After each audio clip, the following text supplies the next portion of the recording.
कक्षा 6 की गणित की कक्षा में स्वागत है। जैसे कि हम प्रश्नावली 3.7 के ल और म स पर आधारित सवालों को हल कर रहे थे। तो आपका सवाल है कि 3 टैंकरों में क्रमशः 403 लीटर, 434 लीटर और 465 लीटर डीजल है। उस बर्तन की अधिकतम धारिता ज्ञात कीजिए जो इन टैंकरों के डीजल को पूरा माप देगा। तो देखिए आपकी जो प्रश्नावली है वो है 3.7। इसका प्रश्न नंबर 7, इसमें आपको 3 टैंकर का माप दे रखा है, 403 लीटर, 434 लीटर और 465 लीटर। और इसने पूछा है कि बर्तन की अधिकतम धारिता ज्ञात कीजिए जो इन तीनों टैंकरों के डीजल को पूरा माप देगा। ऐसा इस प्रकार का सवाल हम पहले भी मैं आपको करवा चुका हूँ। तो किसी भी अधिकतम धारिता ज्ञात करने के लिए हम क्या करेंगे, ये दिए गए जो हमें माप है 3, इन तीनों का हम क्या ज्ञात करेंगे, म से ज्ञात करेंगे, यानी महत्तम समापवर्तक ज्ञात करेंगे। तो बर्तन की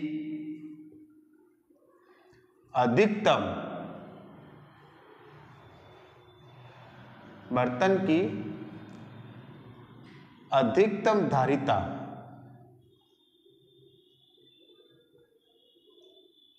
ज्ञात करने के लिए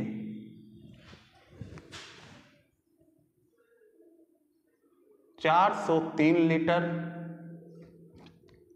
434 लीटर और 465 लीटर का म से ज्ञात करेंगे। यानी 3 माप जो हमें दे रखे हैं, इन तीनों का हम अलग अलग क्या ज्ञात करेंगे, अभाज्य गुणनखंड विधि के द्वारा म से ज्ञात करेंगे। तो सबसे पहले जो अंक है हमारे पास है 403। देखिए 403 के अंदर सबसे पहले हम लगाते हैं 2 का भाग। तो पीछे इकाई का अंक 2 है तो इसमें 2 का भाग नहीं जाएगा। 3 का देखिए, इन तीनों अंकों को जोड़िए तो 4 3 कितने हो गए, 7। 7 3 का गुणज नहीं है तो इसमें 3 का भाग भी नहीं जाएगा। 4 का, 5 का, 6 का, 7 का किसी का भी नहीं जा रहा इसमें। तो इसमें सीधा भाग अब किसका जाएगा, तो वो संख्या है 13, यानी इसके अंदर 13 का भाग लगेगा। तो देखिए 403 में अगर 13 का भाग लगाएं तो 13 एकम 13, 13 दूनी 26, 13 तिये 39, कितनी बार जाएगा, 3 बार। 10 में से 9 गया 1, 3 से 3 गया 0, यहाँ हमने उतारा 3, तो 13 एकम 13, तो 31 बार भाग लगा।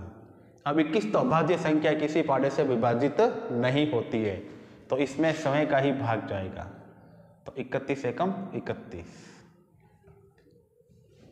ये हो गया आपका 403 का अभाज्य गुणनखंड। अब इसी प्रकार से आपकी जो दूसरी संख्या है वो है 434। तो इसमें इकाई का अंक कितना है, 4, तो इसमें 2 का भाग पूरा जाएगा। तो देखिए 2 दूनी 4, 2 एकम 2, 1 बच गया, 4 उतर गया, तो 2 सते 14। अब इसमें देखिए आप मुझे बताइए, आप खुद करने की कोशिश कीजिए कि 217 में कौन सी संख्या का भाग जाएगा। तो देखिए 217 में अब 2 का भाग नहीं जाएगा, इकाई का अंक क्या है पीछे, 7। अब देखिए 2 और 1 3, 3 और 7 10, तो इसके अंदर 3 का भाग भी नहीं जाएगा। तो इसमें भाग जाएगा अब 7 का।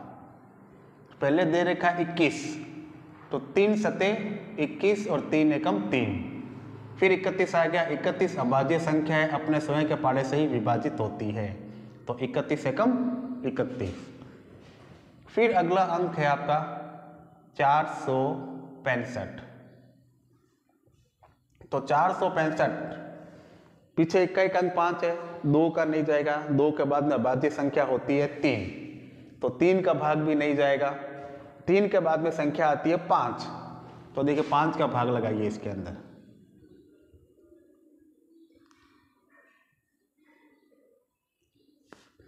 सबसे पहले 9 पंजे 45, 9 बार, 1 बच गया, 5 उतर गए, तो 3 पंजे 15। कितनी बार गया ये? 93। अब पीछे कितना अंक आ गया? 3। जैसे कीजिए, सबसे पहले अपनी जो भाज्य संख्या होती है तो हम इसके अंदर हम क्या करते हैं, सबसे छोटी संख्या 2 का तो भाग लगेगा नहीं, तो हम इसमें 3 का भाग लगाएंगे। तो 6 4 10 5 15, 3 का भाग इसमें पूरा पूरा जाएगा।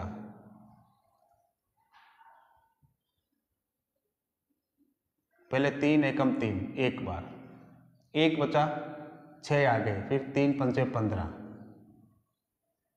फिर 1 आ गया, 5 उतर गया, 3 पंजे 15। यानी आंसर आया हमारे पास 155। अब देखिए 5 5 10 से 11, यानी अब 3 का नहीं जा रहा, तो हम किसका लगाएंगे? 5 का। तो 3 पंजे 15, 3 एकम 3, फिर 31 आ गया, तो 31 में समय का भाग, 31 एकम 31। फिर 403, 434 और 465। अब देखिए 403 का वर्गमूल 13 और 31, इसमें हो गया 2 × 7 × 31, इसमें हो गया 3 × 5 × 31। तो देखिए सबसे पहले आपको करना क्या है कि इस अंकों के नीचे सेम टू सेम अंक आना चाहिए। तो मैंने यहाँ एक डैश किया, इंटू 2, और यहाँ लिखा मैंने 13 × 31। फिर 434 में 2 ×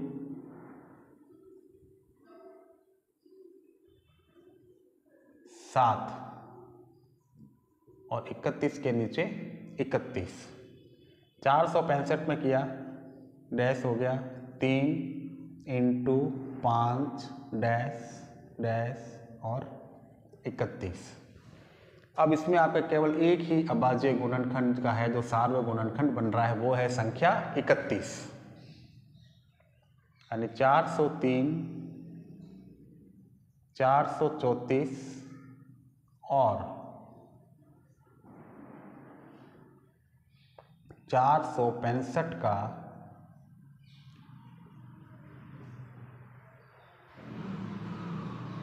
सार्वत्रिक गुणनखंड बराबर 31। अब ये जो सार्वत्रिक गुणनखंड 31 आया है, यही आपका क्या होगा? मस। 403, 434 और 465 का मस बराबर 31।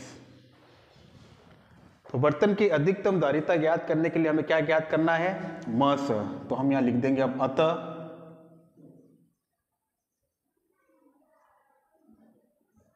बर्तन की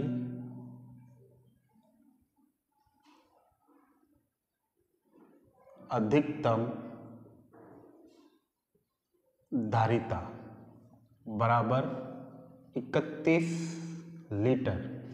यानी वह बर्तन कम से कम 31 लीटर का होना चाहिए, जिससे हम इन तीनों दिए गए मापों को पूरा पूरा माप दें। तो अधिकतम ज्ञात करने के लिए आपको क्या ज्ञात करना है? मस।